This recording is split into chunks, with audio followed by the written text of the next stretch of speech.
마태복음 6장 말씀입니다. 산상설교가 5장에서 7장까지 이어지고 있는데 중간에 위치된 이 6장이 가장 핵심이라고 볼 수가 있겠습니다. 그래서 5장에서는 하나님의 백성, 하나님의 자녀, 예수님을 따르는 제자들이 어떻게 살아야 되는지 그 삶의 수준에 대해서 말씀을 하셨습니다. 그 수준은 당시에 의롭다고 주장하는 바리새인이나 서기관들보다 훨씬 나아야 되며 그 정도가 하나님의 온전하심에 이르는 그 수준까지 계속 나아가야 된다. 그렇게 우리 예수님께서 말씀하셨습니다. 그 수준이라는 것은 예를 들면 원수도 사랑하는 그런 수준이죠. 매우 어려운 수준입니다. 이 어려운 수준을 과연 어떻게 이룰 수 있는 것인가? 그 이룰 수 있는 방법이 이 6장에 나와 있습니다. 그 이룰 수 있는 방법은 6장에서도 또 중앙에 나와 있는 주기도문이라 하는 것이죠. 그래서 여기 우리가 늘 고백하는 주기도문의 해답이 있습니다. 이 주기도문으로서 우리가 그런 하나님이 요구하시는 수준에 이를 수 있다 하는 것인데, 주기도문이 어떻게 하나님의 수준에 이르게 하는 것인가? 그 기도 자체의 핵심이 있습니다. 그러니까 우리 힘으로 우리가 하나님의 수준에 그런 요구하신 그 의에 이른다는 것은 이거는 인간의 노력으로 불가능한 것이잖아요. 그런데 기도라는 것은 하나님이 우리와 함께 하시고 하나님의 능력으로 우리를 그렇게 만드시는 통로인 것입니다. 그래서 기도를 통해서 우리가 가능한데, 기도를 어떻게 하는 것인가? 그 기도는 하나님의 다스림을 받게 해달라 하는 내용입니다. 다른 말로 한다면, 그러니까 하나님이 나를 다스리시기 시작하면 할 수 있습니다.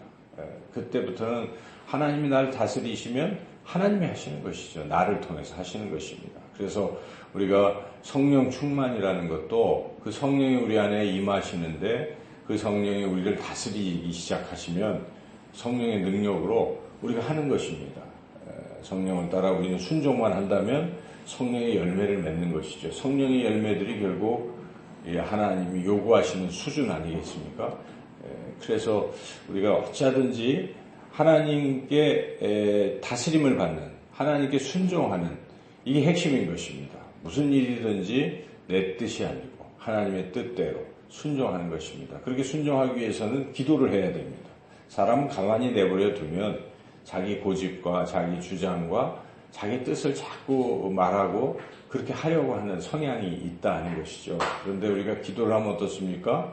내가 죽는 거 아니겠습니까? 그리고 하나님만이 사시는 것입니다. 내 안에서 사시고, 그래서 하나님이 나를 다스리셔서 우리는 하나님의 도구가 되어서, 손과 발이 되어서 하나님의 뜻을 이루어 나간다 하는 것입니다. 하나님의 나라가 임한다 하는 것도 사실 그 내용이 하나님의 다스림을 받는 상태를 말하는 것입니다. 어떤 한 나라의 구성 요소는 그 백성이 있고 또 뭐 영토가 있고 하지만 가장 중요한 것은 왕이신 분이 다스리는 그 다스림이 될 때 그 나라가 형성이 되지 않습니까? 누군가 다스림이 없이 제멋대로 한다면 한 나라라고 볼 수가 없지 않습니까? 그래서 우리가 하나님의 다스림을 받는 것, 이것이 이 산상수훈에서 요구하는 이 높은 수준의 이러한 삶을 살게 되는 것이고, 또 그런 것을 이루어 갈 수 있는 길이다 하는 것이죠. 그래서 여기에 이 주기도문을 좀 더 심도 깊게 살펴봐도 계속 하나님의 뜻이 이루어지기를 기도하고 있지 않습니까? 이 시작부터 11절, 10절, 9절, 10절을 우리 함께 읽어보겠습니다. 그러므로 너희는 이렇게 기도하라. 하늘에 계신 우리 아버지여, 이름이 거룩히 여김을 받으시오며 나라가 임하시오며 뜻이 하늘에서 이루어진 것 같이 땅에서도 이루어지이다. 하나님의 나라가 임하는 것과 하나님의 뜻이 이 땅에서 이루어지는 것, 나를 통해서 이루어지는 것, 이것이 다 같이 연결되어 있습니다.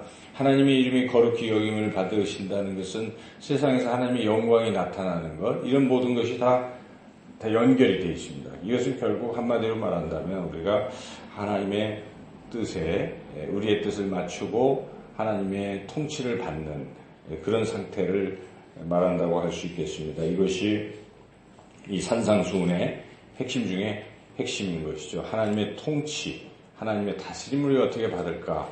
기도를 통해서 그렇게 받게 되면 삶이 변화된다는 것입니다. 하나님의 통치를 받는 사람들의 모습은 자기 일을 드러내려고 하지 않습니다. 당시 바리새인과 서기관들은 항상 자기 중심입니다. 그래서 어찌 하든지 자기 이름을 높이려고 합니다. 다른 사람들에게 자기를 자꾸 드러내고, 이게 자기가 아직 죽지 않았다는 뜻입니다. 자기가 살아있어요. 자기가 드러나려고 하는 것. 그래서 그런 예들을 들면서 우리 예수님께서 너희는 그러지 말라 하는 것입니다. 하나님이 중심이 되어야 된다는 것이죠. 사람 중심이 돼서는 안 된다. 우리가 신앙생활을 해도 사람에게 어떻게 보일까 하는 사람들이 있어요. 참으로 안타까운 것이죠. 왜 신앙생활을 하는지 이유를 알 수 없는 것입니다. 교회 와서도 자기 자랑하려고 교회 오는 사람들이 있어요. 자기가 의로운 것처럼, 자기가 뭔가 신앙생활을 열심히 하는 것처럼 이걸 자꾸 보이려고 한다면 이것은 신앙의 본질을 모르는 것입니다. 자기가 죽는 것이죠. 신앙이 깊어지면 깊어질수록 자기는 사라지는 것이죠. 사도 바울이 내가 그리스도 안에서 죽고 오직 내 안에 그리스도만이 살아계신 것이라 고백하는 것처럼 신앙이 깊어지는 사람들의 모습은 주님이 살아있는 것이죠. 여기 그렇지 못한 사람들의 이해와 또 그러지 말라는 경고가 이렇게 함께 같이 나오고 있죠. 근데 당시 바리새인들, 서기관들은 크게 세 가지를 가지고 잘난 척을 한다는 것입니다.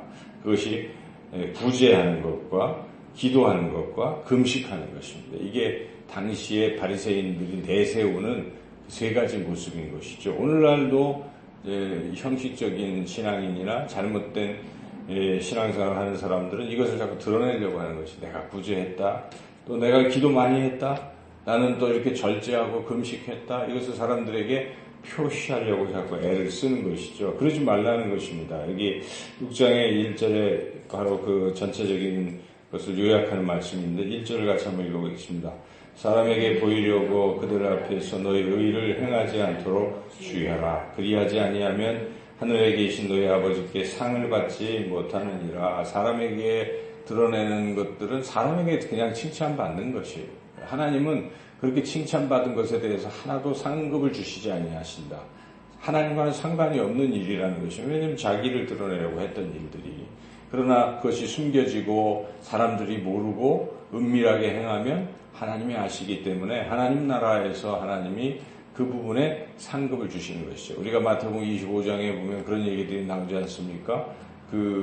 아주 가난한 사람들을 어떤 사람들이 도와줬습니다. 또 어떤 사람은 가난한 사람들을 아주 멸시했어요. 그때 나중에 심판을 받아서 가난한 사람들을 도와줬던 사람들은 양으로 분류가 돼서 천국에 갔습니다. 그러나 가난한 사람들을 멸시했던 사람들은 염소로 분류돼서 지옥에 갔어요. 그래서 네가 지극히 작은 자에게 하나에게 한 것이고 내게 한 것이라 우리 예수님이 말씀하셨죠. 그런데 그때 놀라운 사실은 다들 모르고 있는 것입니다. 이 가난한 사람을 도왔던 사람도 제가 언제 그랬습니까? 이렇게 자기가 한 행위를 잊어버리고 있는 것이죠. 그런 것이죠. 자기가 착한 가난한 사람들 도와줬다고 해서 그거를 자꾸 드러내고 기억하고 생색내는 것이 아니라 자기 잊어버리는 것입니다. 그런데 하나님은 그걸 다 기억하시고 그런 사람들을 구원하셨다는 것이 우리 예수님께서 마태복음 25장에서 하신 말씀인 것이죠. 그러므로 우리가 남에게 드러내려고 하는 행위를 멈춰야 된다는 것이죠. 그래서 여기에 주로 그렇게 하지 말고 오른손이 하는 것을 왼손이 모르게 하라. 내 구제함을 은밀하게 하라. 은밀한 중에 보시는 너의 아버지께서 갚으시리라. 이렇게 구제의 부분, 기도의 부분도 기도할 때도 남들에게 보이려고 회당에서 큰 소리로 막 미사력을 섞어서 이렇게 하는 이런 기도 하나님이 안 들으시는 것입니다. 그냥 하나님 아버지께 6절에 보면 문 닫고 골방에 들어가서 은밀한 중에 아버지께 기도하라. 아버지께서 보시고 갚으실 것이다. 이런 말씀이죠. 금식도 마찬가지인 것입니다. 16절부터 18절까지 그 금식하는 것을 보시면 자꾸 남들에게만 얼굴도 흉하게 하고 머리도 풀어제치고 그렇게 슬픈 모습으로 다른 사람들에게 금식하는 척하는 그런 것이 아니라 금식할 때는 깨끗하게 오히려 도리어 깨끗하게 얼굴을 씻고 하는 것이 옳다. 하나님께 보이려고 하는 것이 옳은 것이지 사람에게 보이려 하지 말라. 이렇게 외식하는 행위가 아니라 하나님 앞에서 그렇게 살아야 되는데 그렇게 살 수 있으려면 기도해야 된다는 것이죠. 기도할 때 나의 어떤 뜻을 이루려고 하는 것이 아니라 하나님의 뜻을 맞추는 이런 삶이 된다는 것이고, 그 다음에 19절부터 나머지 34절의 부분은 조금 다른 주제인데, 이것은 물질관을 또 우리 예수님이 말씀하십니다. 두 가지로 나눠서 말씀하시고 있는데, 돈이 있을 때와 돈이 없을 때로 나눠서 말씀을 하고 있습니다. 돈이 있는 사람들은 어떻게 물질의 관을 가져야 되는가? 돈이 없는 사람들은 어떻게 물질관을 가져야 되는가 하는 것인데, 돈이 있는 사람들은 19절에서 24절까지입니다. 돈이 있을 때 어떻게 해야 되겠습니까? 이 돈을 나를 위해서 쓰고 이 돈을 이 세상에다 자꾸 쌓아두면 그것은 다 부질없는 짓이라는 것입니다. 하늘에 쌓으라 하는 것이죠. 그래서 여기에 예수님이 19절, 20절에 말씀하고 있는데, 특별히 20절 같이 한번 읽어보겠습니다. 오직 너희를 위하여 보물을 하늘에 쌓아두라. 거기는 좀이나 동록이 해하지 못하며 도둑이 구멍을 뚫지도 못하고 도둑질도 못하느니라. 그러면서 우리 예수님께서는 재물을 섬기지 말고 하나님을 섬기라는 것입니다. 근데 두 가지를 동시에 다 가질 수는 없다. 어느 하나를 택하라 하는 것이죠. 그게 24절 말씀입니다. 같이 읽어보겠습니다. 한 사람이 두 주인을 섬기지 못할 것이니 혹 이를 미워하고 저를 사랑하거나 혹 이를 중히 여기고 저를 경히 여김이라. 너희가 하나님과 재물을 겸하여 섬기지 못하느니라.